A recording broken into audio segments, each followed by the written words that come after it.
In today's tech video, I'm going to show you how to fix your Insignia TV if it won't turn on.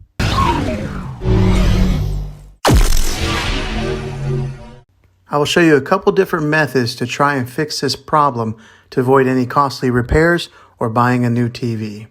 The first method is to unplug the TV from the wall. Wait 60 seconds, be patient, wait the whole 60 seconds. This is a power reset on your TV.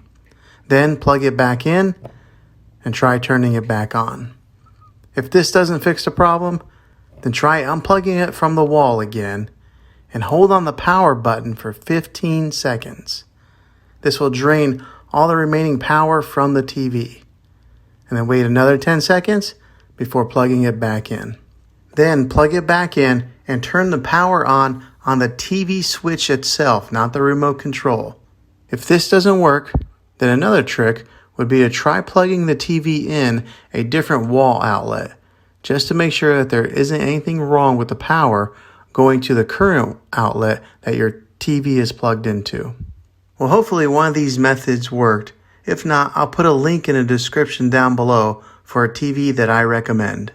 If you found this video helpful, go ahead and throw a thumbs up on it. Go ahead and subscribe to my channel. I make tech videos all the time, and I would love to have you back in the next one. Take care.